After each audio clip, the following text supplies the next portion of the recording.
Hi everyone, welcome to Matdog's Christmas. I'm your host, Matthew Huerta, and this is a segment, Matdog's Podcast. Today, I have a very special guest, and it's actually her first appearance on my YouTube channel, The Future of Texas, Miss Kimberly Mendez. Hi. So it's her debut to my channel, and I think it was a good kind of leeway to get you on the podcast because I feel our lore, my favorite word, New word. my new word, goes kind of deep in the sense we were friends since like middle school, sort of. But I feel like we officially became friends in high school. But we can get into that lore in a little bit. But I will cue the intro now, and we'll see y'all in a few seconds. It's a very Mad Dog's Christmas for Mad Dog's Podcast. It's a very Mad Dog's Christmas for Mad Dog's Podcast. So, Miss Kimberly Mendez, I already see the title of this video being The Future of Texas because just a little background, Miss Kim is studying to be a lawyer. So that's a very bright future for herself. But I did want to start off. Do you remember us meeting? I feel like my first official encounter was meeting you through your 15th, which is a quinceañera for you gringos. But do you remember that time? I mean, I do. I really more remember you like doing a lot of dancing. I feel like that's my first actual like memory of you. And then us actually meeting, I think we actually got a lot closer during my quinceañera. One of my damas, Kayla, she had you be her partner. I didn't really know you, but I was like, yeah, sure, I know he dances, so I know he's not gonna make me look dumb. But so I remember that it was really fun. Now that I'm thinking back at it, I was for sure one of those people that like I was invited to every single quince because they knew I knew how to dance. So I think that's what she knew me. But I think for myself, what caught my attention to you in school was you being in so much. I remember you like this girl.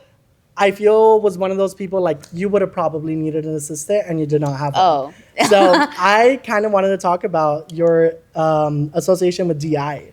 So this is an imagination. What was the background with that? I mean, everybody always asks me, and honestly, we would always tell people it's just drama. But honestly, it's so much more than that. So DI was really just a creativity competition. It had a lot to do with, creativity, thinking quick on your feet,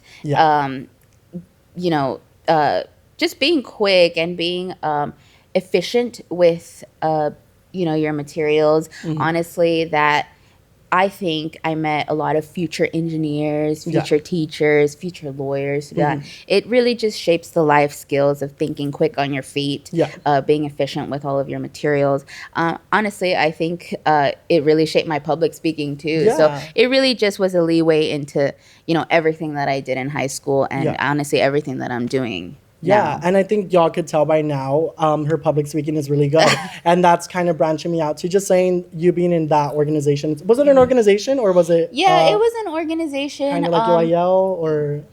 Not so much because it wasn't as big. It was more intimate. I really discovered it through my best friend who, Roderick, she had been doing it since she was, a little baby. And eventually they needed more team members. It was a very small team. It was a team of 7. Max of 7. So it really was just, if you got picked to do it. And I feel like I was very honored to do that. And it really did help me. I mean, now. And I mean, even then, our friendship continued from quince all the way to our senior year. We had became high school reporters. And that's kind of where our friend Julissa kind of like put us together as well. Because the three of us, we kind of created a bond and just having fun with it. And I think what also caught my attention was your public speaking at such a young age, because it's crazy to see people right now. Like I'm 22 years old. I kind of am in awe when I see people being able to hold like an interview or a conversation. And for you to be doing that at 17 years old was crazy because you were already holding yourself to like, I guess, very professional. And that's, I feel maybe DI is kind of what made you. I think that definitely played a role in it. Honestly, ever since I was small, I don't know if you know this, but I wanted to be an actress when I was little. Well, I mean, maybe that's your theater lore. So with that, I feel like my public speaking, I was just never like, I never really liked being inside the box. And I mean, a DI saying is think outside of the box. I feel like, I mean, really everything I did really pushed me to do that. And I still continue to.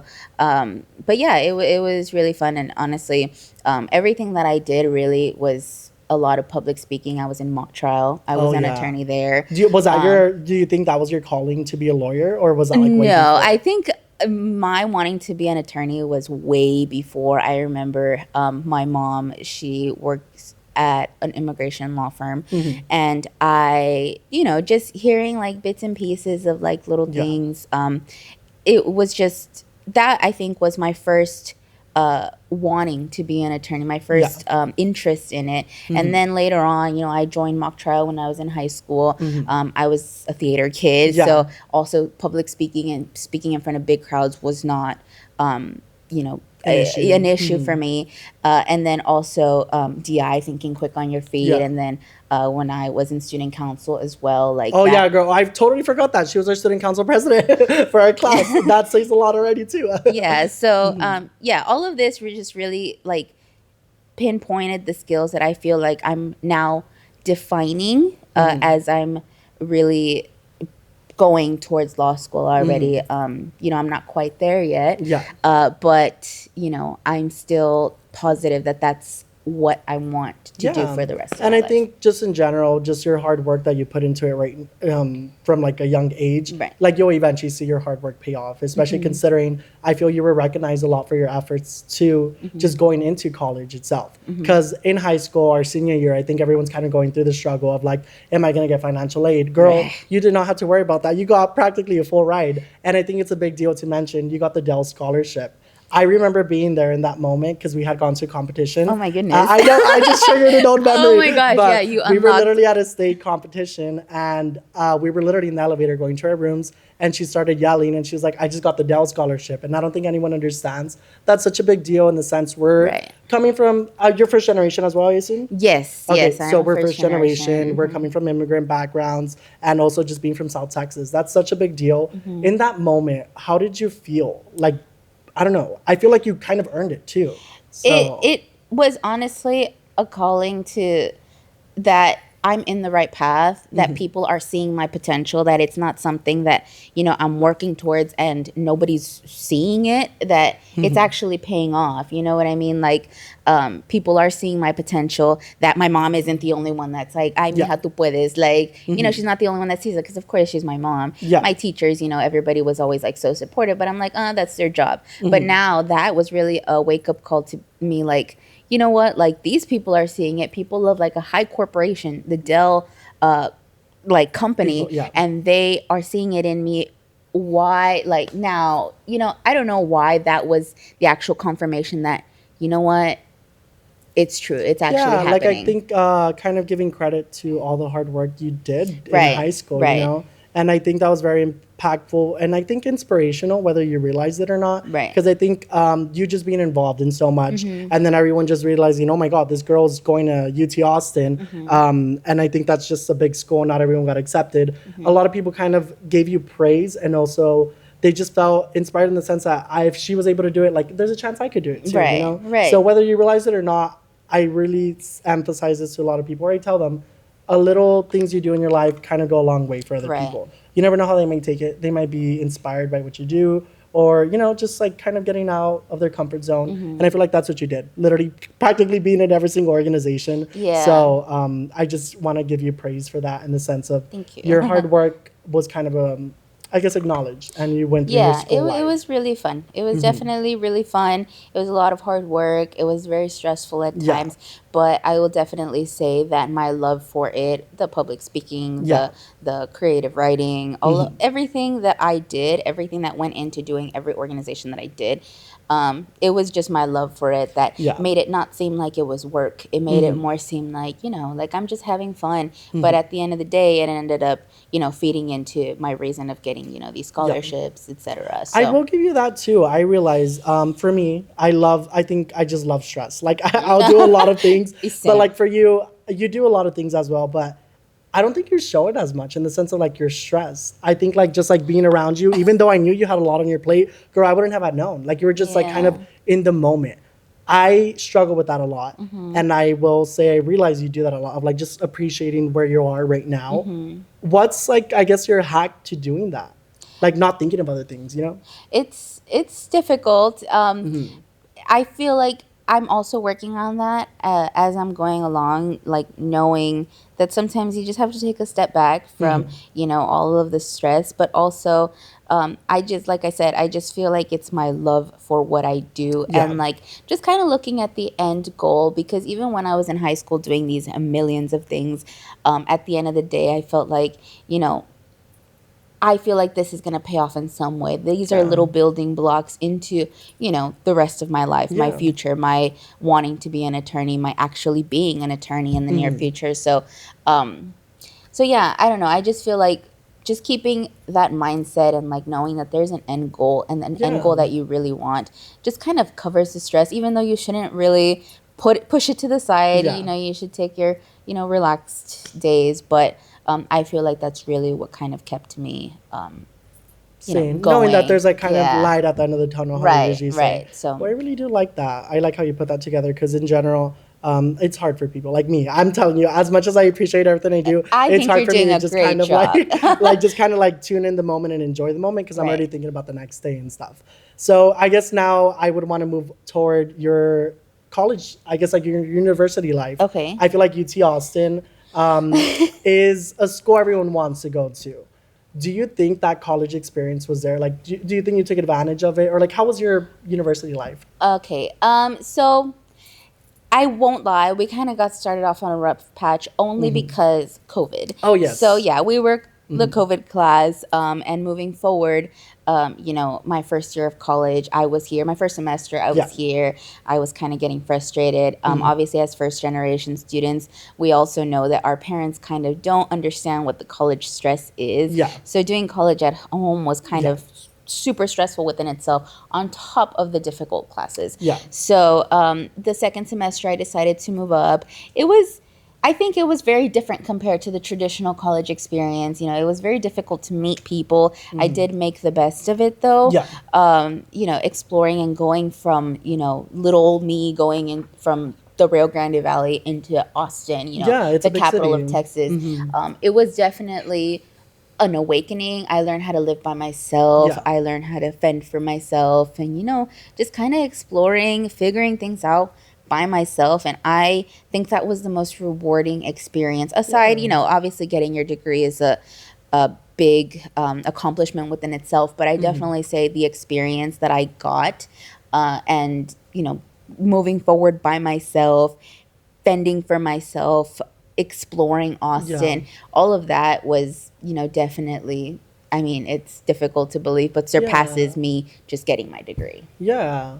And well, I think just in general, I think it's hard for anyone to go through a move, especially to a big city. Right. And I feel like UT Austin is just like very chaotic. So I'm kind of, not that I'm glad that like people go through that, but I feel like kind of like wakes you up. It's for sure like a wake up call. Definitely. You're on your own now, girl. Builds character, to say the least. Yeah.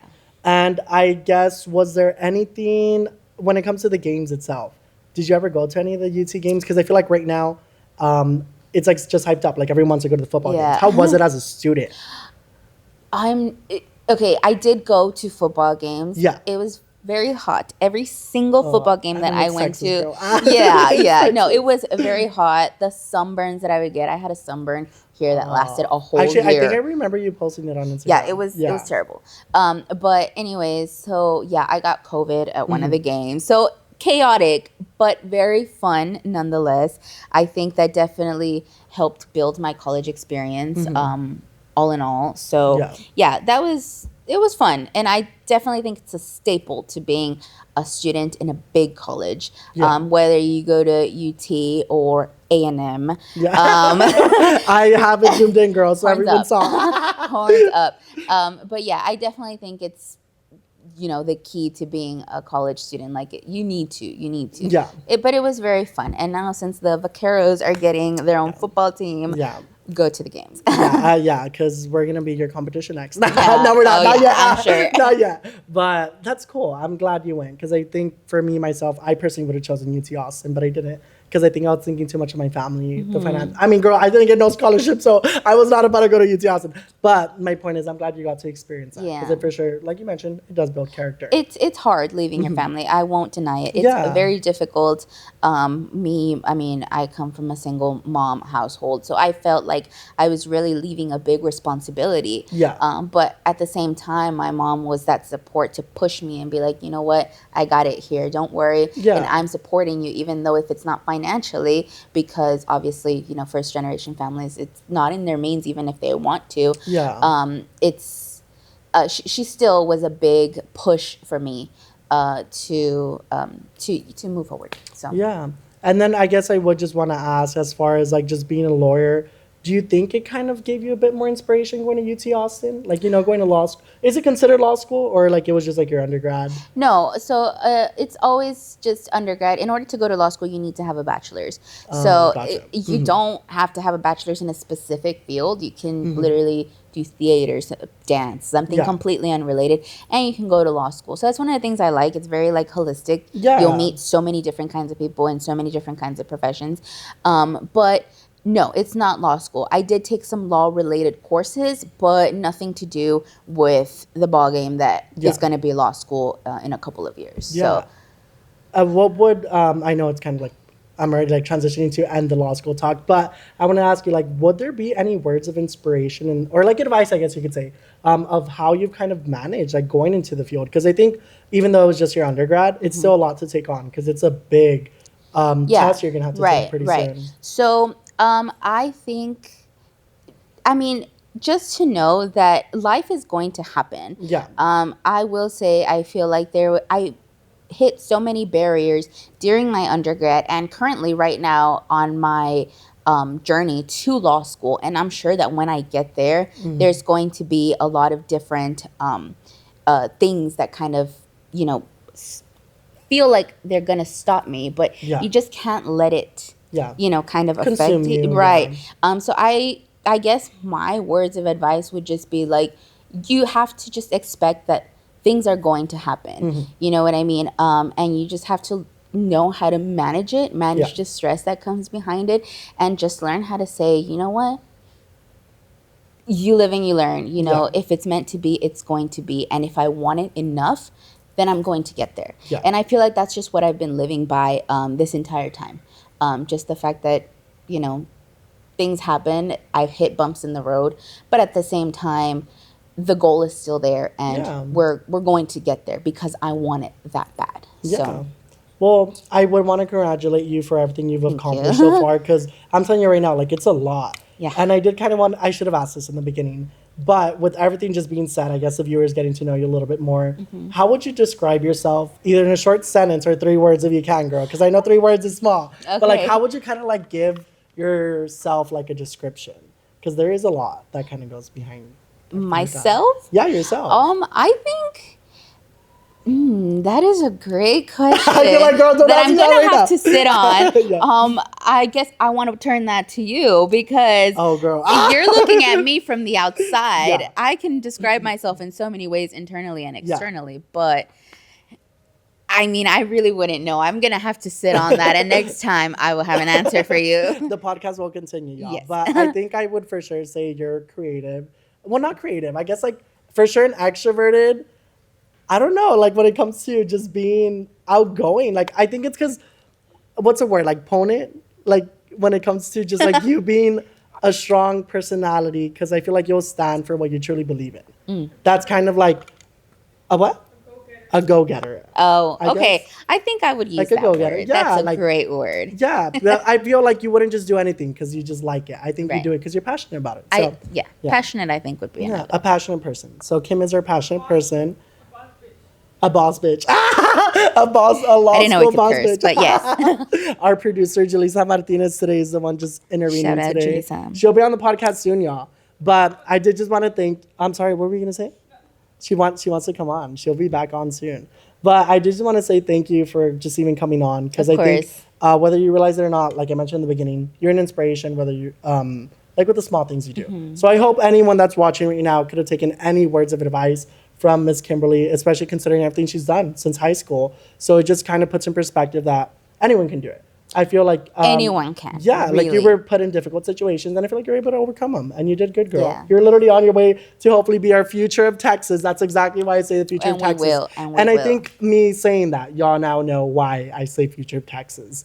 But once again, Kimberly, thank you for coming on. This is officially the end of Matdog's podcast tonight. And I just want to say thank you to everyone who made it to the end again. Make sure to follow Miss Kimberly Mendez on all socials. And we'll catch y'all on the next one. Hopefully we'll have her back. But we'll catch you on the next one, y'all. Thank you. Have a Merry Christmas.